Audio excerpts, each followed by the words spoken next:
Greetings. இன்றைக்கி நாங்கள் தரம் 10 ரெண்டாவது அழகான நேர்கோட்டு இயக்கம் பற்றி பார்க்க போகிறோம். இந்த பாடத்தை பற்றி சொல்கிறதாக இருந்தால் உண்மையிலே நிறைய மாணவர்கள் கஷ்டம்னு சொல்லி விடுற பகுதி. ஆனாலும் சத்தியமாக சொல்கிறேன், இந்த பகுதி இலகுவான பகுதி, இன்ட்ரெஸ்டான பகுதி. இந்த வீடியோவை இறுதி வரைக்கும் ஸ்கிப் பண்ணாமல் பாருங்கள், உங்களுக்கு விளங்கி கொள்றதுக்கு இலகுவாக இருக்கும். அதுக்கு பிறகு இன்ட்ரெஸ்டாக நேர்கோட்டு இயக்கத்திற்குரிய கேள்விகளை நீங்கள் செய்வீங்க. இந்த பாடத்தை பொறுத்த வரைக்கும் விளங்கி கொள்ளுங்கள் பிள்ளைகள். 2-3 டெக்னிக்கல் டேர்ம்ஸ், அதுக்கான வரைவிலக்கணம், அது எப்படின்றதுக்கு தெளிவாக விளங்கி கொண்டீங்கன்னா உங்களுக்கு இந்த பாடம் ஈஸியாக இருக்கும். அந்த வகையில் நாங்கள் முதலாவது பார்க்க போகிறது தூரம், அதுக்கு பிறகு இடப்பெயர்ச்சி, கதிண்டா என்ன, வேகம், அதே பிறகு இடப்பெயர்ச்சி நேர வரைவு, வேக நேர வரைவு, அதோட ஆறுமுடுகள். இவ்வளோ தான் இந்த பாடத்தில் நாங்கள் பார்க்க போகிறது. ஸோ ஈஸியான பகுதி. நாங்கள் இப்போ பாடத்துக்குள்ளே போவோம். அந்த வகையில் நாங்கள் முதலாவது தூரத்தை பற்றி பேச போகிறோம். ஸோ ஒரு பயணம் போகிறதாக எடுப்போம். ஒரு புள்ளி ஏன்ற ஒரு புள்ளியில் இருந்து பீன்ற ஒரு புள்ளி இருக்குது. இந்த இடத்திலிருந்து ஒருத்தர் ஒரு பயணத்தை ஆரம்பிக்கிறார். பயணத்தின் பாதை நான் வரைகிறேன். இந்த மாதிரி ஒரு பயணம் வரார். இப்போ இதில் தூரம்டா என்னென்னு கேட்டிங்கன்னா, இந்த பயணம் செய்த பாதையின் மொத்த நீளம். நல்லா ஞாபகம் வச்சுக்கொள்ளுங்க. தூரம்ன்றது பயணம் செய்த பாதையின் மொத்த நீளம், பாதையோட வடிவம் இப்போ இந்த மாதிரி இருக்குது. இதன் நீளம் உதாரணத்துக்கு நான் 100 மீட்டர் எடுக்கிறேன். ஸோ இப்போ தூரம் என்னென்னு கேட்டிங்கன்னா இப்போ 100 மீட்டராக இருக்கும். இதே இந்த புள்ளிக்கு வாரத்துக்கு இன்னும் ஒரு பாதை இருக்குன்னு கருதுங்க. இந்த பாதை இந்த மாதிரி போகுது. இந்த மாதிரி இதுக்கான பாதை இருக்குன்னு வைப்போம். இப்போ இந்த பாதையினூடாக தூரம் என்னென்னு கேட்டால் இந்த பாதையோட நீளத்தை சொல்லணும். ஸோ இந்த பாதையோட நீளம் நான் உதாரணத்துக்கு 120 மீட்டர் எடுக்கிறேன். ஸோ இந்த பாதையினூடான தூரம் 120 மீட்டர். விளங்கி கொள்ளுங்க. சிம்பிள் விஷயம். தூரம்ன்றது பயணம் செய்த பாதையின் மொத்த நீளம். இதில் நாங்கள் இன்னமொரு விஷயம் பேசுவோம். இடப்பெயர்ச்சின்றது என்னென்னா, பயணத்தை ஆரம்பித்த புள்ளி இது, முடிக்கிற புள்ளி இது. இந்த ஆரம்ப புள்ளிக்கும் இறுதி புள்ளிக்கும் இடையிலான நேர்கோட்டு நீளத்தை தான் நாங்கள் இடப்பெயர்ச்சின்னு சொல்லுவோம். பாருங்கள், பயணத்தை ஆரம்பிக்கிற புள்ளி ஏ, பயணத்தை முடிக்கிற புள்ளி பி, இது ரெண்டுக்கும் இடையிலான ஒரு நேர்கோடு நான் வரைகிறேன். பாருங்க, இப்போ ஒரு நேர்கோடு வரைஞ்சிருக்கிறேன். பாருங்க, இந்த நேர்கோடு தான் இடப்பெயர்ச்சி. உதாரணத்துக்கு இதில் நீளத்தை நான் எடுக்கிறேன் 70 மீட்டர்னு. ஸோ இப்போ தூரம்டா உங்களுக்கு என்னென்னு கேட்டால் சொல்லலும், பயணம் செய்த பாதையின் மொத்த நீளம் தான் தூரம். இடப்பெயர்ச்சின்னு கேட்டால் ஆரம்ப புள்ளிக்கும் இறுதி புள்ளிக்கும் இடையிலான நேர்கோட்டு நீளம். இங்கே இடப்பெயர்ச்சி இந்த பெருமானம்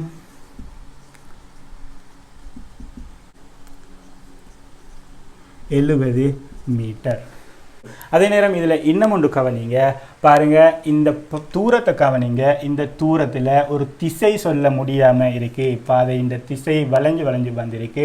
ஸோ எங்களுக்கு இந்த 2 தூரங்கள்லையும் இந்த தூரத்துக்கு திசை சொல்ல முடியாமல் இருக்குது. ஆனால் அதில் பெருமானம், அதில் பருமனை சொல்லக்கூடியதாக இருக்குது, அதில் நீளத்தை சொல்லக்கூடியதாக இருக்குது. ஆகவே தூரம்ன்றது எப்பயும் திசையற்ற கணியம். ஆனால் பருமன் இருக்குது, பெருமானம் இருக்குது. 100 இருக்குது, 120 இருக்குது. ஆகவே பருமன் இருக்குது. இந்த மாதிரி பருமனை கொண்டு திசை இல்லாமல் இருக்கிற கணியங்களை நாங்கள் சொல்கிறது எண்ணி கணியம். ஆனால் இடப்பெயர்ச்சியை பாருங்கள். இடப்பெயர்ச்சி ஏயிலிருந்து பிக்கான நேர்கோட்டு நீளம் திசை இருக்குது. உதாரணமாக பாருங்கள், எங்களுக்கு திசைகளை குறிக்கலாம். இந்த பக்கம் வடக்கு, இந்த பக்கம் கிழக்கு, தெற்கு, இது மேற்கு. இப்போ பாருங்கள், பயணத்தை ஆரம்பித்தது ஏல, முடிக்கிறது பியில். அதாவது ஏல இருந்து பியை நோக்கி சென்றிருக்கு. ஆகவே கிழக்கு திசையில் சென்றிருக்கு. அதே போல் இடப்பெயர்ச்சியோட பருமன் நாங்கள் பார்த்தோம் ஆரம்பத்தில் 70 மீட்டர். ஆகவே இதற்கு பருமனும் இருக்குது,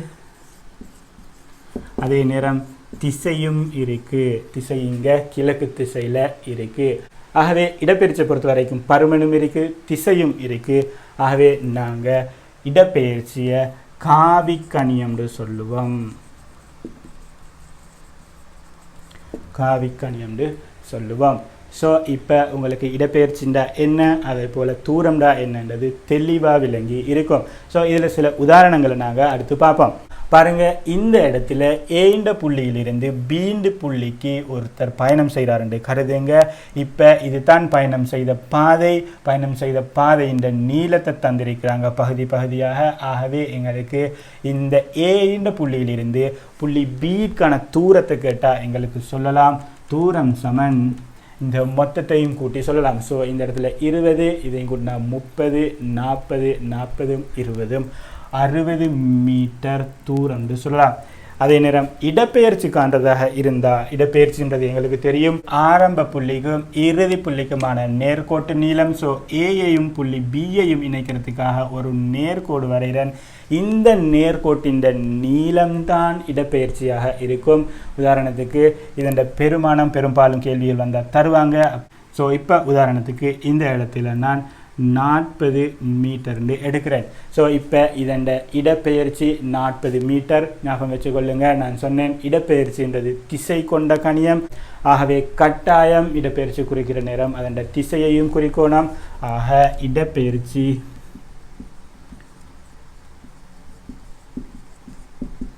நாற்பது மீட்டர். அதே நேரம் திசை ஏயில் இருந்து பியை நோக்கி இந்த திசையில் போயிருக்காங்க. ஸோ திசை இந்த மாதிரி இருக்க போகுது. திசை தென்கிழக்கு திசையில்.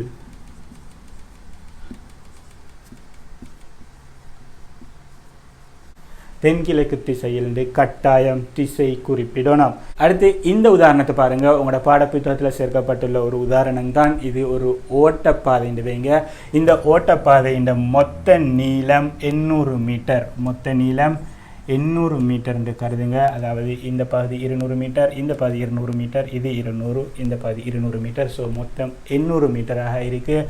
இந்த இடத்துல ஒரு ஓட்ட வீரர் தனது ஓட்டத்தை ஆரம்பிக்கிறார் வெப்பம். இப்போ கருதுங்க, இந்த ஓட்ட வீரர் தனது ஓட்டத்தை ஆரம்பித்து 800 மீட்டர் ஓட போகிறார். ஸோ அவர் என்ன செய்யணும்னா 800 மீட்டர் ஓடணும்னா இந்த ஃபுல்லாக ஒரு ரவுண்ட் சுற்றி இந்த இடத்துல வந்து நிற்கணும். ஸோ இப்போ ஓட்ட வீரர் பயணம் செய்த தூரம் என்ன, ஓட்ட வீரண்ட இடப்பெயர்ச்சி என்னன்றது கேள்வியாக வரப்போகுது. தூரம் பாருங்க, நான் தூரம்டா என்ன சொன்னேன், பயணம் செய்த பாதையின் மொத்த நீளம். ஸோ இவர் இந்த இடத்துல பயணத்தை ஆரம்பிக்கிறார், இப்படி ஃபுல்லாக ஒரு ரவுண்ட் வாரார். பயணத்தின் மொத்த நீளம் 800 மீட்டர். ஆகவே தூரம் 800 மீட்டராக இருக்க போகுது. அதே நேரம் இடப்பெயர்ச்சி கேட்டாங்கண்டா, இடப்பெயர்ச்சின்றது பயணத்தில் ஆரம்ப புள்ளிக்கும் இறுதி புள்ளிக்கும் இடையிலான நேர்கோட்டு நீளம். கவனிங்க, பயணத்தை ஆரம்பிக்கிறார் இந்த இடத்துல, இது வழியே ஓடி வந்து திருப்பியும் இந்த இடத்துல நிற்கிறார். ஸோ ஆரம்ப புள்ளியும் இது, இறுதி புள்ளியும் இது ரெண்டுக்கும் இடையில் ஒரு நேர்கோட்டு நீளம் எடுக்க இயலாது. ஸோ இடப்பெயர்ச்சின்றது இந்த இடத்துல 0 இருக்கும். இதை நல்லா விளங்கி கொள்ளுங்க. வளமையாக கேட்டு வர கேள்வி இங்கே இடப்பெயர்ச்சி 0. ஏன்னா ஆரம்ப புள்ளியும் இதே தான், இறுதி புள்ளியும் இதே தான். பயணத்தை ஆரம்பிக்கிறதுக்கே திருப்பி வந்துட்டார். ஸோ இடப்பெயர்ச்சி அங்கே இல்லை, 0. இன்னும் ஒரு உதாரணம் பார்ப்போம். கவனிங்க, ஒரு பிள்ளையின் இயக்கம் இந்த மாதிரி நடக்குதுன்னு கருதுங்க. புள்ளி இது ஏண்டு வெப்பம், இந்த புள்ளி பீண்டு வெப்பம், இந்த புள்ளி சீண்டு வெப்பம். இதன் பருமன் 3 மீட்டர் எடுக்கிறேன், இதன் பருமன் 4 மீட்டர் எடுக்கிறேன். இப்போ ஏண்ட புள்ளியில் இருந்து ஒரு பிள்ளை பயணம் செய்து புள்ளி பிக்கு வருது, பீண்ட புள்ளியில் இருந்து திருப்பி சீண்ட புள்ளிக்கு வருது, 4 மீட்டர் பயணம் செய்து. இப்போ உங்கள்கிட்ட இதன் தூரம், பிள்ளை பயணம் செய்த தூரம் கேட்டால் சொல்லலாம். தூரம்ன்றது பிள்ளை பயணம் செய்த பாதையின் மொத்த நீளம். ஆகவே 3 மீட்டர், 4 மீட்டரையும் கூட்டி மொத்தம் 7 மீட்டர் தூரத்தை சொல்லலாம். இப்போ இதன் இடப்பெயர்ச்சி கேட்டாங்கண்டா எங்களுக்கு தெரியும், இடப்பெயர்ச்சின்றது ஆரம்ப புள்ளி இறுதி புள்ளி இது ரெண்டுக்கும் இடையிலான நேர்கோட்டு நீளம்ன்றது எங்களுக்கு தெரியும். ஸோ இப்போ நான் இதுக்கு ஒரு நேர்கோடு வரைகிறேன். பாருங்கள், புள்ளி ஏயையும் புள்ளி சியையும் இணைத்து ஒரு நேர்கோடு வரைகிறேன். இந்த நேர்கோட்டின் நீளம்தான் இடப்பெயர்ச்சியாக இருக்க போகுது. ஞாபகம் வச்சுக்கொள்ளுங்க, இந்த மாதிரி கேள்வி வர நேரம் கட்டாயம் இந்த மாதிரி முக்கோணி, செங்கோண முக்கோணின்னு தருவாங்க. ஸோ எங்களுக்கு இது செங்கோண முக்கோணியாக இருந்தால் பைத்தகரஸின் தேற்றத்தை பயன்படுத்தி பக்கம் ஏசியின் நீளத்தை காணலாம். அதாவது பைத்தகாரஸின் தேட்டம் என்ன சொல்லுதுண்டா, பக்கம் ஏசி என்ற நீளத்தின் வர்க்கமானது பக்கம் ஏபி என்ற நீளத்தின் வர்க்கத்திற்கும் அதே போல் பக்கம் பிசி என்ற நீளத்தின் வர்க்கத்திற்கும் சமனாக இருக்கும் சொல்லுது. ஸோ எங்களுக்கு இதில் இருந்து பக்கம் ஏசியை கணிக்கலாம். ஸோ ஏபின்ற பெருமானம் தெரியும் 3 மீட்டர் 3 வர்க்கம் ப்ளஸ் பிசி தெரியும் 4 வர்க்கம் கூட்டினோம்னா 9 16 அது சமன் ஏசி வர்க்கம் சமன் 25 என்று வரப்போகுது. அவை ஏசி சமன் 25 வர்க்க மூலமாக இருக்க போகுது. ஏசி சமன் 5 இருக்கும். ஆகவே பக்கம் ஏசியின் நீளம் 5 மீட்டர். ஆகவே இதன் இடப்பெயர்ச்சி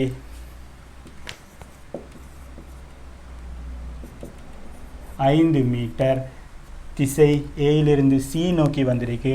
ஆகவே இந்த திசை தென்கிழக்கு திசையில் இருக்கும். கட்டாயம் திசை குறிப்பிடணும். அடுத்து நாங்கள் இன்னொரு உதாரணம் பார்ப்போம். உங்களோட பாடப்புத்தகத்தில் சேர்த்துள்ள உதாரணம் ஒரு பிள்ளைன்ற இயக்கத்தை பற்றி சொல்கிறாங்க. அதாவது ஒரு பிள்ளை புள்ளி ஏயில் இருந்து பீண்ட புள்ளிக்கு பயணம் செய்தால் ஏயிலிருந்து பீக்கான தூரம் சொல்லியிருக்கிறாங்க 60 மீட்டர். அதே நேரம் திருப்பி அந்த பிள்ளை பியிலிருந்து முன்னோக்கி சீன்ற ஒரு புள்ளிக்கு செல்லுதாம். அந்த பிக்கும் சிக்கும் இடையிலான நீளம் 40 மீட்டர் என்று தந்திருக்கிறாங்க. பின்னர் அந்த பிள்ளை என்ன செய்தாம், சியில் இருந்து திருப்பி பீண்ட புள்ளிக்கு வருதாம். ஏயிலிருந்து பிக்கு வருது, பியிலிருந்து சிக்கு வருது, திருப்பி சியில் இருந்து மீண்டும் வந்த பாதை வழியே சென்று பீண்ட புள்ளிக்கு வருதாம். இப்போ இந்த ஒவ்வொரு நிலைமைகள்லையும் தூரம் என்ன, இடப்பெயர்ச்சி என்னன்னு எங்கள்கிட்ட கேட்குறாங்க. ஸோ நாங்கள் இப்போ அதை எப்படி காண்றதுன்றதை பார்க்க போகிறோம். பாருங்கள், புள்ளி ஏ ஆரம்ப சந்தர்ப்பத்தை நான் எழுதுகிறேன். புள்ளி ஏயிலிருந்து பிக்கு வர நேரம், ஏயிலிருந்து பிக்கு வர நேரம் தூரம் என்ன, இடப்பெயர்ச்சி என்னன்றதை சொல்லணும். திருப்பி ஏயிலிருந்து புள்ளி சிக்கு வந்த நேரம் தூரம் என்ன, இடப்பெயர்ச்சி என்னன்னு சொல்லணும். அதே நேரம் சிக்கு வந்து திரும்பி மீண்டும் பிக்கு போதாம். ஸோ அந்த நேரத்தில் என்ன இடப்பெயர்ச்சி என்ன தூரம்னு சொல்லணும். ரைட். அந்த 3 சந்தர்ப்பங்களையும் நான் உங்களுக்கு விளங்கிக் கொள்றதுக்கு இலவாக 3 பகுதிகளாக வகை குறிச்சிருக்கிறேன். பார்ப்போம். புள்ளி ஏயிலிருந்து பிக்கு வர நேரம், ஏயிலிருந்து பிக்கு வர நேரம் தூரம் என்றது பயணம் செய்த பாதையின் மொத்த நீளம். பாருங்கள், ஏயிலிருந்து பிக்கு இந்த பாதை வழியே வந்திருக்கு. ஆகவே 60 மீட்டர் பாதையின் மொத்த நீளம் 60 மீட்டர், தூரம் 60 மீட்டராக இருக்கும். இடப்பெயர்ச்சி ஏயிலிருந்து பிக்கான இடப்பெயர்ச்சி இருக்கிறாங்க. எங்களுக்கு தெரியும் இடப்பெயர்ச்சின்றது ஆரம்ப புள்ளி இறுதி புள்ளி, அது ரெண்டுக்கும் இடையிலான நேர்கோட்டு நீளம். இங்கே ஆரம்ப புள்ளிக்கும் இறுதி புள்ளிக்கும் இடையிலான நேர்கோட்டு நீளமாக அதே 60 மீட்டர் தான் இருக்குது. ஆகவே இடப்பெயர்ச்சியும் 60 மீட்டராக இருக்கும். கட்டாயம் இடப்பெயர்ச்சிக்கு திசை குறிக்கோணம். திசை வந்து கிழக்கு திசையில் இருக்கு. ஆகவே கட்டாயம் கிழக்கு திசையில் இருந்து குறிக்கோணம். ரெண்டாவது சந்தர்ப்பத்துக்கு வரேன். இப்போ பிள்ளை பியிலிருந்து சிக்கு போகுது. ஆகவே இப்போ பயணம் செய்த மொத்த தூரம் என்ன, மொத்த இடப்பெயர்ச்சி என்னன்றது தான் கேள்வி. இப்போ தூரம்ன்றது எங்களுக்கு தெரியும், பிள்ளை சியில் இருக்குது. தூரம்ன்றது பயணம் செய்த பாதையின் மொத்த நீளம். ஆகவே பயணம் செய்த பாதையின் மொத்த நீளமாக இந்த 60 மீட்டர் இந்த 40 மீட்டரை நாங்கள் கூட்டி கொடுக்கணும். ஸோ தூரம் வரப்போகுது 100 மீட்டர். இடப்பெயர்ச்சின்றது ஆரம்ப புள்ளி இறுதி புள்ளிக்கு இடையிலான நேர்கோட்டு நீளம். பயணத்தை ஆரம்பித்தது புள்ளி ஏ, பயணத்தை நிப்பாட்டிருக்கிறது முடிச்சிருக்கிறது புள்ளி சி. ஆகவே இது ரெண்டுக்கும் இடையிலான நேர்கோட்டு நீளம் அதே 100 மீட்டர் தான். திசை கிழக்கு திசையில். ரைட். அடுத்து கேட்குறாங்க, மீண்டும் புள்ளி பிக்கு வர நேரம் பயணம் செய்த தூரம் என்ன, அதே நேரம் அடைஞ்ச இடப்பெயர்ச்சி என்னென்று கேட்குறாங்க. எங்களுக்கு தெரியும் தூரம்ன்றது பயணம் செய்த பாதையின் மொத்த நீளம். பிள்ளை இங்கே இருந்து இங்கேக்கு வந்திருக்கு ஆரம்பத்தில். ஆகவே 100 மீட்டர். திருப்பி சியில் இருந்து பிக்கு வந்திருக்கு 40 மீட்டர் திரும்பி போயிருக்கு. ஆகவே பயணம் செய்த பாதையின் மொத்த நீளம் அந்த 100 மீட்டர், திரும்பி போன 40 மீட்டரையும் கூட்டி 140 மீட்டர். அடுத்து பார்க்க போகிறது பிள்ளை அடைஞ்சிருக்கிற இடப்பெயர்ச்சி. நல்லா விளங்கி கொள்ளுங்க. சிம்பிளான விஷயம். எப்பயும் இடப்பெயர்ச்சி கேட்டால் ஆரம்ப புள்ளியை பாருங்கள், இறுதி புள்ளியை பாருங்கள். அது ரெண்டுக்கும் இடையில் நேர்கோட்டு நீளம் தான் இடப்பெயர்ச்சியாக இருக்க போகுது. ஸோ இங்கே ஆரம்ப புள்ளி இது, இறுதி புள்ளி இது ரெண்டுக்கும் இடையிலான நேர்கோட்டு நீளம் 60 மீட்டர். ஸோ 60 மீட்டர் இடப்பெயர்ச்சி. திசை ஆரம்பத்தில் இருந்தது இந்த புள்ளி இருக்கிறது, இந்த புள்ளி கிழக்கு திசையில் இருக்கு. ஆகவே இடப்பெயர்ச்சி கிழக்கு திசையில். ஸோ இப்போ உங்களுக்கு தூரம்டா என்ன, இடப்பெயர்ச்சிண்டா என்னன்றது தெளிவாக விளங்கியிருக்கும் என்று நம்புகிறேன். இப்போ அடுத்து நாங்கள் கதிண்டா என்னன்னு பார்ப்போம். கதின்னு சொல்கிறது என்னென்னா ஒரு அலகு நேரத்தில் பயணம் செய்கிற தூரத்தை குறிக்கிறது. அதாவது இந்த மாதிரி வழங்கப்படுத்தலாம். ஒரு புள்ளி ஏ இருக்குது, இன்னொரு புள்ளி பி இருக்குது. இந்த ஏண்ட புள்ளியிலிருந்து பீண்ட புள்ளிக்கு ஒருத்தர் பயணம் செய்கிறாரு. இப்போ இதோட தூரம் உதாரணத்துக்கு 20 மீட்டர் இருக்கின்ற வெப்பம். இதை பயணம் செய்கிறதுக்கு அவருக்கு தேவைப்பட்டது உதாரணமாக 5 செகண்ட்கள் வெப்பம். இப்போ இதில் கதின்னு சொல்கிறது என்னென்னு கேட்டிங்கன்னா ஒரு செகண்டுக்கு எவ்வளவு தூரம் பயணம் செய்திருக்கிறார்ன்றது பார்க்குறது. இதை பார்க்குறதுக்கான ஈஸியாக ஒரு சமன்பாடு இருக்குது. சின்ன சமன்பாடு. கதி சமன் தூரத்தின் கீழ்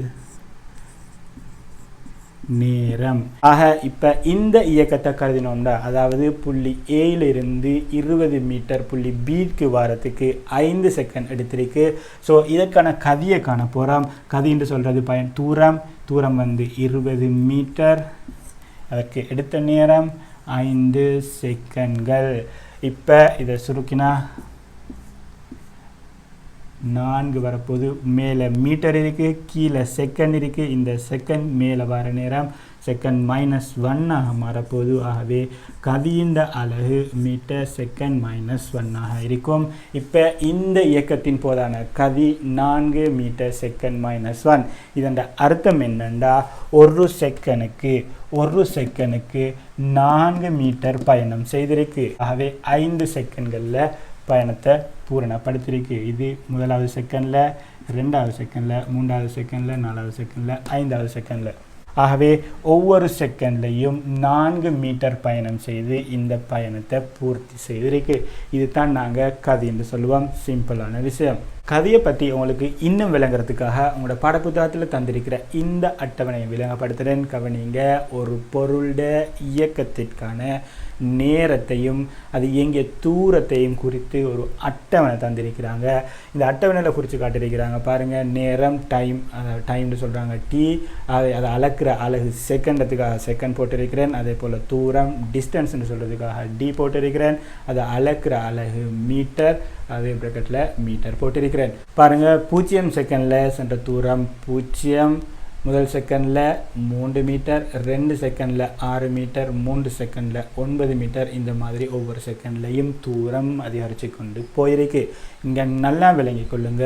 உங்கள்கிட்ட 2 செகண்டில் சென்ற தூரம் என்னென்று கேட்டால் 2 செகண்டில் சென்ற தூரம் என்னென்று கேட்டால் நீங்கள் சொல்ல வேண்டியது 6 மீட்டர். அதே போல் 5 செகண்டில் சென்ற தூரம் என்னென்று கேட்டால் நீங்கள் சொல்ல போகிறது 15 மீட்டர். அதே நேரம் உங்கள்கிட்ட 5வது செகண்டில் சென்ற தூரம் என்னென்று கேட்டால் விளங்குங்க. 5வது செகண்டில் சென்ற தூரம் என்னென்று கேட்டால் அது கேட்குறது என்னென்னா இந்த 4வது செகண்டுக்கும் 5வது செகண்டுக்கும் இடையில் 1 செகண்ட் வித்தியாசம் இருக்குமே, அந்த 1 செகண்டுக்கு சென்ற தூரத்தை தான் உங்கள்கிட்ட 5வது செகண்டில் சென்ற தூரம்னு கேட்பாங்க. ஆகவே 5வது செகண்டில் அந்த 1 செகண்ட் வித்தியாசத்தில் சென்ற தூரத்தை நான் கணிக்கிறதுக்கு இது ரெண்டுக்கும் இடையில் உள்ள வித்தியாசத்தை கணிக்கணும். ஆக இந்த 15க்கும் 12க்கும் இடையில் உள்ள வித்தியாசம் 3 மீட்டர். அதே போல தான் இங்கேயும் 3வது செகண்டில் சென்ற தூரம் அவங்க கேட்குறாங்கண்டா இந்த 3க்கும் 2க்கும் இடையில் 1 செகண்ட் வித்தியாசம் இருக்குமே, அந்த 1 செகண்ட் வித்தியாசத்துக்குள்ளே சென்ற தூரத்தை தான் கேட்குறாங்க. ஸோ அந்த தூரத்தை காண்றதுக்கு இந்த வித்தியாசத்தை கணிக்கணுமாக 3வது செகண்டில் சென்ற தூரம் இந்த 9லிருந்து 6 கழிச்சா வரப்போகிற 3 மீட்டர் வித்தியாசம். அந்த மாதிரி நீங்கள் இந்த ஒவ்வொரு புள்ளிக்கும் பாருங்கள். முதலாவது செகண்டில் சென்ற தூரம் 3 மீட்டர், 2வது செகண்டில் சென்ற தூரம் 3 மீட்டர், அதே போல் 4வது செகண்டில் சென்ற தூரம் 3 மீட்டர். அதே நேரம் விளங்கிக் கொள்ளுங்க. 4 செகண்டில் சென்ற தூரம் கேட்டால் 12 மீட்டர்னு சொல்லணும். 4வது செகண்டில் சென்ற தூரம் கேட்டால் 3 மீட்டர்னு சொல்ல நீங்கள் தெரிஞ்சிருக்கணும். பாருங்கள், இந்த ஒவ்வொரு செகண்ட் இடைவெளியிலையும் இங்கே பயணம் செய்த தூரத்தின் அளவு சமனாக இருக்குது. அதாவது இது உங்களுக்கு நான் ஒரு படத்தில் காட்டுறதாக இருந்தால், ஒரு பொருள் பயணம் செய்து ஒரு நேர்கோட்டிலே பயணம் செய்துட்டு கருதுங்க. இது அந்த வாகனம் வைங்க, இந்த இடத்துல வந்து நிற்க போது, இந்த இடத்துல தூரம் 0, இந்த இடத்துல 18 மீட்டர். இதை நான் டைமை பிரிக்கிறேன். ஒவ்வொரு கேப்பையும் ஒவ்வொரு செகண்ட் கேப்புன்னு வைங்க. இந்த ஒவ்வொரு செகண்ட் கேப்புக்கும் பயணம் செய்த தூரம் சமனாக இருக்குது. இங்கே 3 மீட்டர், இங்கே 3 மீட்டர், 3 மீட்டர், 3 மீட்டர். இந்த மாதிரி தொடர்ச்சியாக ஒவ்வொரு செகண்ட் டைம் கேப்புக்கும் பயணம் செய்த தூரத்தின் அளவு சமனாக இருக்குது. இந்த மாதிரியான இயக்கத்தை நாங்கள் சீரான கதி என்று சொல்லுவோம். ஏண்டா ஒவ்வொரு செகண்ட்லையும் கடக்கிற தூரம் சமனாக இருக்குது. ஆக இதை நாங்கள் சீரான கதி என்று சொல்லுவோம். அதே நேரம் இந்த மாதிரி தூரம் சமனில்லாத நிலைமைகளும் இருக்குது. அதை நாங்கள் சீரற்ற கதி என்று சொல்லுவோம். அடுத்து சீரற்ற கதி எப்படி இருக்க போகிறோன்றதை பார்ப்போம். பாருங்கள், இந்த உதாரணம் இது உங்களோட பாட புத்தகத்தில் சேர்த்துருக்கிற உதாரணம் தான், விளங்கப்படுத்துகிறேன், கவனிங்க. இப்போ நான் உங்ககிட்ட இந்த பொருளுடைய இயக்கத்திற்கான அட்டவணையை காட்டி, உதாரணமாக 3 செகண்டில் பொருள் பயணம் செய்த தூரம் என்னென்னு கேட்டால் நீங்கள் 9 மீட்டர்னு சொல்லுவீங்க. அதே போல் 6 செகண்டில் பொருள் பயணம் செய்த தூரம் என்னென்னு கேட்டால் 18 மீட்டர்னு சொல்லுவீங்க. அதே நேரம் 6வது செகண்டில், அதாவது இந்த 5க்கும் 6க்கும் இடையில் உள்ள அந்த 1 செகண்ட் வித்தியாசத்தில் எவ்வளோ தூரம் பயணம் செய்துன்னு கேட்டால் இந்த 2க்கும் இடையில் உள்ள வித்தியாசத்தை கழித்து சொல்ல போகிறீங்க. ஆக 6வது செகண்டில் பயணம் செய்த தூரம் இங்கே வித்தியாசம் 2 மீட்டர். அந்த மாதிரி நான் இங்கே இருந்து ஒவ்வொன்றுக்கும் கணிச்சிட்டு வர போகிறேன். பாருங்கள், முதலாவது செகண்டில் பயணம் செய்த தூரம் 3 மீட்டர், 2வது செகண்டில் பயணம் செய்த தூரம் 2 மீட்டர், 3வது செகண்டில் பயணம் செய்த தூரம் 4 மீட்டர், 4வது செகண்டில் பயணம் செய்த தூரம் 3 மீட்டர், 5வது செகண்டில் பயணம் செய்த தூரம் 4 மீட்டர். பாருங்கள், இந்த ஒவ்வொரு செகண்ட் கேப்லையும் பயணம் செய்த தூரங்களோட அளவு வித்தியாசமாக இருக்குது. அது உங்களுக்கு நான் பழைய மாதிரி படத்தில் வரைஞ்சி காட்டுறேனாக இருந்தால், பயணத்தை ஆரம்பித்தது இந்த புள்ளிண்டு வெப்பம், பயணத்தை முடிக்கிறது இந்த புள்ளிண்டு வெப்பம். முதலாவது செகண்டில் பயணம் செஞ்சுருக்காங்க 3 மீட்டர் போயிருக்கு. திருப்பி 2வது செகண்டில் பயணம் செஞ்சிருக்கிறது 2 மீட்டர். திருப்பி 3வது செகண்டில் பயணம் செஞ்சிருக்கிறது 4 மீட்டர். இந்த மாதிரி ஒவ்வொரு செகண்ட்லையும் கடக்கிற தூரத்தின் அளவை கருதுனீங்கன்னா வித்தியாசமானதாக இருக்குது. இந்த மாதிரி ஒவ்வொரு செகண்ட்லையும் கடக்கிற தூரத்தின் அளவு வித்தியாசமாக இருந்துச்சுண்டா அதை நாங்கள் சொல்கிறது இந்த பொருள் சீரற்ற கதியோட இயங்கி இருக்கு. ஆக இப்போ உங்களுக்கு சீரான கதி சீரற்ற கதிண்டா என்னென்னு விளங்கியிருக்கும். இப்போ நாங்கள் சீரற்ற கதியை எப்படி கணிக்கிறோன்னு பார்ப்போம். இப்போ எங்களுக்கு தெரியும் இந்த பொருள் சீரற்ற கதியோட இயங்கி இருக்குது. அதாவது ஒவ்வொரு செகண்ட்லையும் கடந்த தூரம் சமன் இல்லை. ஆனால் இதோட கதியை குறிப்பிட்டதாக இருந்தால் இப்போ நாங்கள் எப்படி கதியை குறிப்பிடுறது? ஆகவே நாங்கள் இந்த கதியை சராசரி கதியாக குறிப்பிடுவோம். அதே சராசரி கதின்றது சராசரி கதி சமன் இயங்கிய மொத்த தூரத்தின் கீழ் எடுத்த மொத்த நேரம். பாருங்க, இங்க இயங்கிய மொத்த தூரம் 18 மீட்டர்,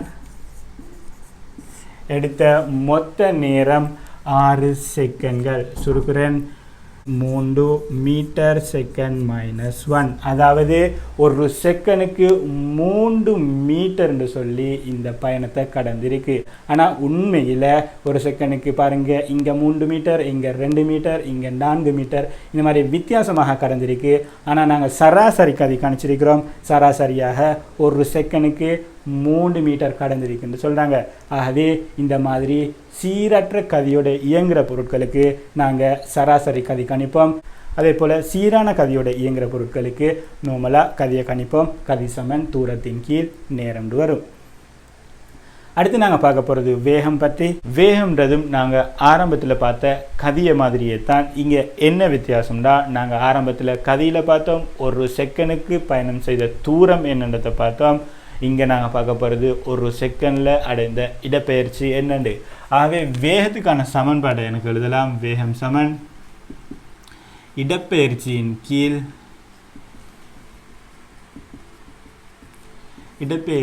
கீழ் அதற்கு எடுத்த நேரம். அல்லது எனக்கு வேகத்துக்கு இன்னும் ஒரு சமன்பாடும் எழுதலாம். வேகம் சமன் இதில் சின்ன ஒரு சேஞ்ச் செய்கிறோம். இடப்பெயர்ச்சி மாற்றம் என்று சொல்லி எழுதுவோம்.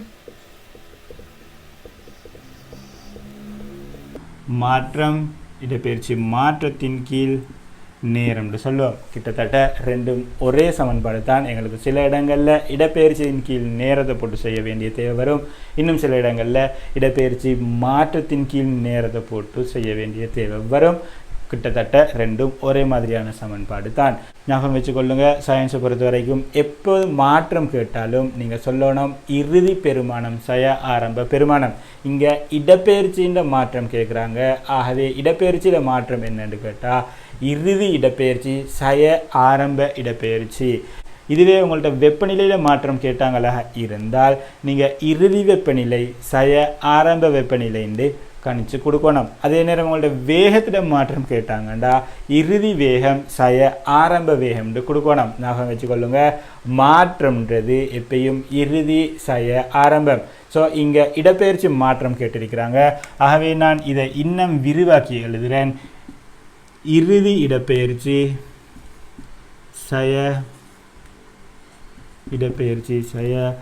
ஆரம்ப இடப்பெயர்ச்சி இன் கீழ் நேரம். ரைட். இப்போ இங்கே இறுதி இடப்பெயர்ச்சி அல்லது இடப்பெயர்ச்சி மாற்றத்தை நேரத்தால் பிரிச்சிருக்கிறாங்க. இதை எனக்கு இடப்பெயர்ச்சி மாற்ற வீதம்னு சொல்லலாம். அடுத்த டிப்ஸ் சொல்கிறேன், ஞாபகம் வச்சுக்கொள்ளுங்க. சயின்ஸில் எப்போ வீதம் கேட்டாலும் அது என்ன அர்த்தம்டா அந்த கேட்குற கணியத்தை நாங்கள் நேரத்தால் பிரித்து கொடுக்கணும். இப்போ இடப்பெயர்ச்சி மாற்ற வீதம்னு கேட்டாங்கண்டா இடப்பெயர்ச்சி மாற்றத்தை நேரத்தால் பிரிக்கிறது இடப்பெயர்ச்சி மாற்ற வீதத்துக்கு சமனாக இருக்கும். அதே போல் வேக மாற்ற வீதம் ஒன்று இருக்குது. பின்னுக்கு படிப்போம். வேக மாற்ற வீதம் வருது. ஆகவே வேக மாற்றத்தை நாங்கள் நேரத்தால் பிரிக்கணும். ஸோ எனக்கு இந்த வேகம்ன்ற ஒரு சொல்லுக்கு பதிலாக இடப்பெயர்ச்சி மாற்ற வீதம்னு கூட சொல்லலாம். ஆகவே சில இடங்களில் இடப்பெயர்ச்சி மாற்ற வீதத்தை கணிக்க என்று சொல்லுவாங்க. ஸோ நீங்கள் அங்கே என்ன செய்யணும்டா பொருளோட வேகத்தை கணிக்க வேண்டி வரும். இங்கேயும் ஆரம்பத்தில் நாங்கள் கவியில் பார்த்தது போலவே தான் சீரான வேகம் அதே போல் சராசரி வேகம் கணிக்க வேண்டிய நிலைமைகள் வரும்.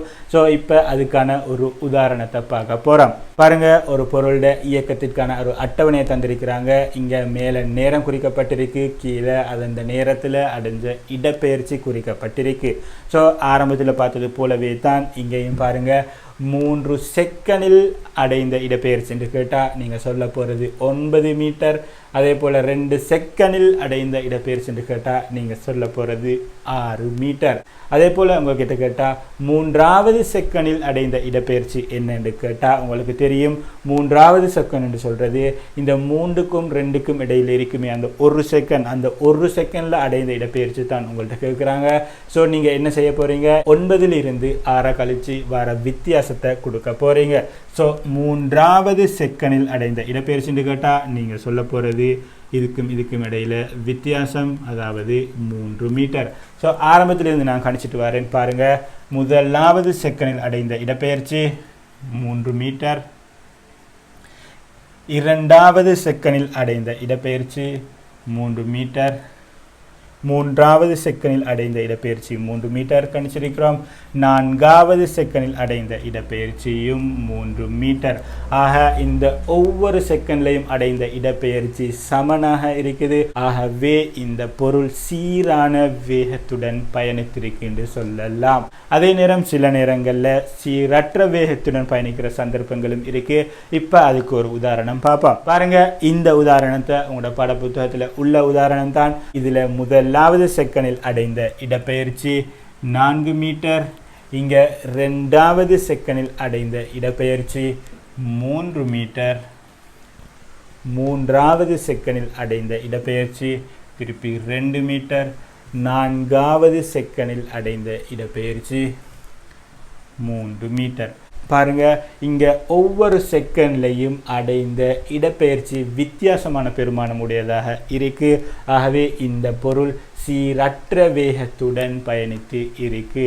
ஆகவே நான் இதுக்கு வேகத்தை கணிக்கிறதாக இருந்தா சராசரி வேகத்தை கணிக்கணும். இந்த நேரத்துக்கு சராசரி வேகம்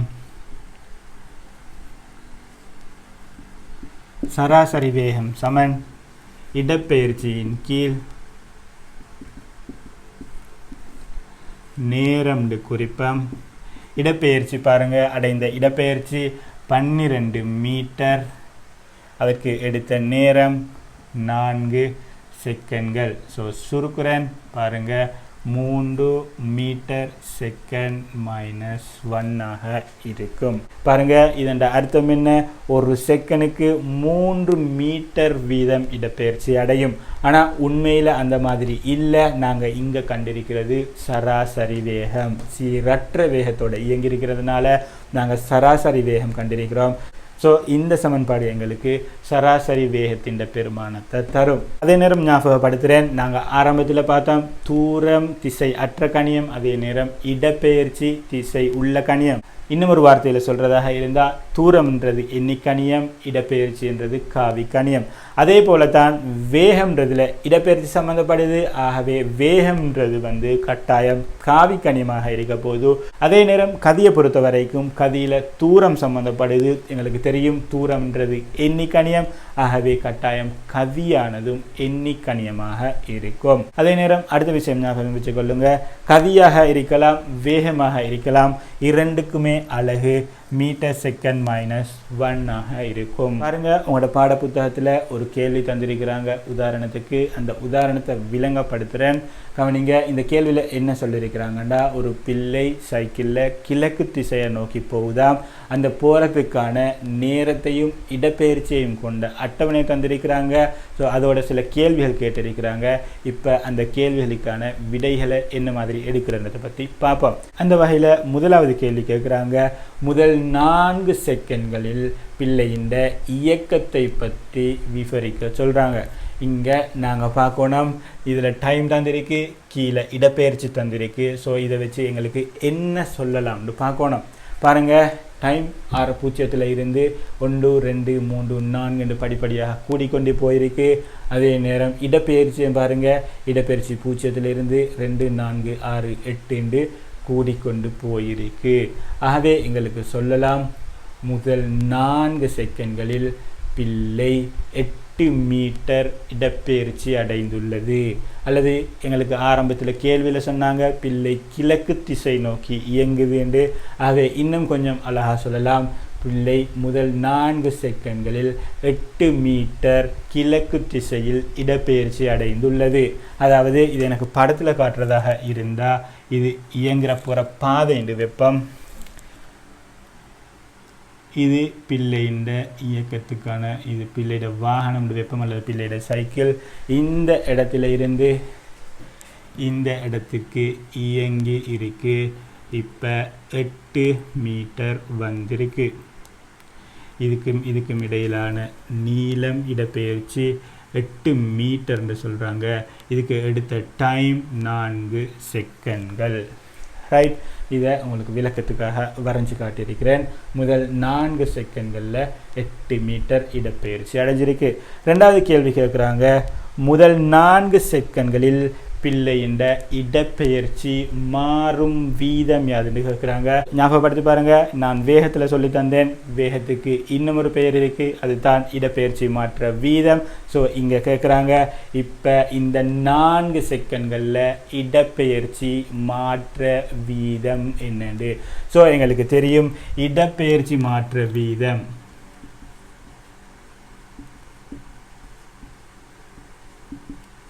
இடப்பெயர்ச்சி மாற்ற வீதம் சமன் இடப்பெயர்ச்சி மாற்றத்தின் கீழ் அதற்கான நேரம். எங்களுக்கு இடப்பெயர்ச்சி மாற்றம்ன்றத விளக்கம் என்னென்னு தெரியும். ஸோ அதை நான் இன்னும் விளக்கமாக எழுதுகிறேன். இறுதி இடப்பெயர்ச்சி ஆரம்ப இடப்பெயர்ச்சி இன் கீழ் அதற்கு எடுத்த நேரம். இப்போ பாருங்க, இறுதி இடப்பெயர்ச்சி ஆரம்ப இடப்பெயர்ச்சி நேரத்தை கொடுக்கணும். இந்த இடத்துல இறுதி இடப்பெயர்ச்சி எவ்வளவு, இறுதி இடப்பெயர்ச்சி எவ்வளவு, இடப்பெயர்ச்சி அடைஞ்சு இந்த புள்ளியில் இருக்கிற நேரம் இடப்பெயர்ச்சி 8 மீட்டர். ஆரம்ப இடப்பெயர்ச்சி இந்த இடத்துல இடப்பெயர்ச்சி 0. ஆக அதுக்கு எடுத்த நேரம் 4 செகண்ட்கள். ஸோ சுருக்கிறேன், 8 கீழ் 4 அது சமன் 2 மீட்டர் செகண்ட் -1. அதாவது இந்த 4 செகண்ட்களில் பொருளோட இடப்பெயர்ச்சி மாற்ற வீதம், அதாவது வேகம் 2 மீட்டர் செகண்ட் -1. மூன்றாவது கேள்வியை பாருங்க, இடப்பெயர்ச்சி மாறும் வீதத்திற்கு பதிலாக ஒரு தனிச்சொல்லை எழுதுக. அதாவது இந்த இடப்பெயர்ச்சி மாற்ற வீதத்துக்கு வழங்குகிற அடுத்த பேர் என்னென்னு கேட்குறாங்க. சிம்பிள், எங்களுக்கு தெரியும். இடப்பெயர்ச்சி மாற்ற வீதத்துக்கு நாங்கள் சொல்கிற அடுத்த பேர் வேகம். அடுத்து 4வது கேள்வி பாருங்க. 4வது கேள்வியில் கேட்குறாங்க, 4 தொடக்கம் 8 வரையுள்ள செகண்ட்களில் பிள்ளையின் இயக்கம் தொடர்பாக யாது கூறலாம். 4 தொடக்கம் 8 வரை உள்ள செகண்ட்களில் பிள்ளையின் என்ன மாதிரி இயக்கம் இருக்குன்னு கேட்குறாங்க. பாருங்க, 4வது செகண்டில் இடப்பெயர்ச்சி 8 மீட்டர், 5வது செகண்ட்லையும் இடப்பெயர்ச்சி 8 மீட்டர், அதாவது இந்த இடத்திலே தான் இருக்குது. 6வது செகண்ட்லையும் 8 மீட்டர், 7வது செகண்ட்லையும் 8 மீட்டர், 8வது செகண்ட்லையும் 8 மீட்டர். ஆக இந்த டைம் கேப்பில் டைம் போகுது, ஆனால் இடப்பெயர்ச்சி மாற இல்லை. இடப்பெயர்ச்சி மாற இல்லைண்டா என்ன அர்த்தம்டா, இந்த சைக்கிளில் இருக்கிற இந்த பிள்ளை முன்னோக்கி அசையையும் இல்லை, பின்னோக்கி அசையையும் இல்லை. ஆகவே தான் இடப்பெயர்ச்சி மாறாமல் 8 மீட்டரில் அப்படியே இருக்குது. ஸோ இதன் அர்த்தம் என்னண்டா, பிள்ளை இயங்க இல்லை அல்லது பிள்ளை ஓய்வில் இருக்குது. ஆகவே எனக்கு சொல்லலாம், 4 தொடக்கம் 8 செகண்ட்களில் பிள்ளை ஓய்வில் இருக்கு அல்லது பிள்ளை இயங்கவில்லை என்று சொல்லலாம். அடுத்து 6வது கேள்வி கேட்குறாங்க. பாருங்க, இறுதி 2 செகண்ட்களில் பெறப்பட்டுள்ள வேகத்தை காண சொல்லி கேட்குறாங்க. அதாவது 10லிருந்து 8 கழிச்சா தான் 2 வரப்போகுது. ஆகவே இந்த 2 செகண்ட் கேப்புக்குள்ள வேகத்தை கணிக்கட்டாம். அதாவது பாருங்க, இங்கே என்ன நடந்திருக்கின்றத பார்க்க போகிறோம். பாருங்க, இடப்பெயர்ச்சி 8ல் இருக்கு, திருப்பி 4க்கு மாறுது, திருப்பி 0க்கு மாறுது. எங்களுக்கு தெரியும், திருப்பி இடப்பெயர்ச்சி 0க்கு மாறுதாக இருந்தால் பிள்ளை ஆரம்பத்தானத்துக்கு போயிருக்கும். அப்போ தான் ஆரம்ப புள்ளிக்கும் இறுதி புள்ளிக்கும் இடையிலான நேர்கோட்டு நீளம் 0 ஆகவே இடப்பெயர்ச்சி 0 போகுது. ஆகவே இடப்பெயர்ச்சி 0 இருந்தால் அர்த்தம் என்ன, எங்கே இயக்கத்தை ஆரம்பிச்சிச்சோ அதே இடத்துக்கு திருப்பி பிள்ளை போக போதும். இப்போ எங்கள்கிட்ட இந்த இடத்துல கேட்குறது என்னென்னா, இந்த 2 செகண்ட் டைம் கேப்பில் வேகத்தை கணிக்க சொல்லி கேட்குறாங்க. எங்களுக்கு தெரியும், வேகத்துக்கான சமன்பாடு இதே இடத்துல எழுதுகிறேன். இடப்பெயர்ச்சி மாற்றம் இன் கீழ் நேரம், வேகம் சமன் இடப்பெயர்ச்சி மாற்றம் இன் கீழ் நேரம். இடப்பெயர்ச்சி மாற்றம்ன்றது இறுதி இடப்பெயர்ச்சி ஆரம்ப இடப்பெயர்ச்சி அதன் கீழ் நேரம். எங்களுக்கு இப்போ இறுதி இடப்பெயர்ச்சி, இறுதியாக இருக்கிற இடப்பெயர்ச்சி, இப்போ இடப்பெயர்ச்சி 0 ஆரம்ப இடப்பெயர்ச்சி, ஆரம்பத்தில் இடப்பெயர்ச்சி இந்த டைம் கேப்பை தான் நான் கருதுகிறேன். ஆகவே இது உள்ளுக்கு ஆரம்ப இடப்பெயர்ச்சி 8 மீட்டர். இதுக்கு எடுத்த நேரம் இந்த டைம் கேப் 2 செகண்ட். ஸோ சுருக்க போகிறேன் பாருங்க, 8 மீட்டர் இன் கீழ் 2 செகண்ட். இப்போ இதை சுருக்கினா எனக்கு வரப்போகிறது -4 மீட்டர் செகண்ட் -1. அதாவது வேகம் மறை பெருமானத்தில் வருது.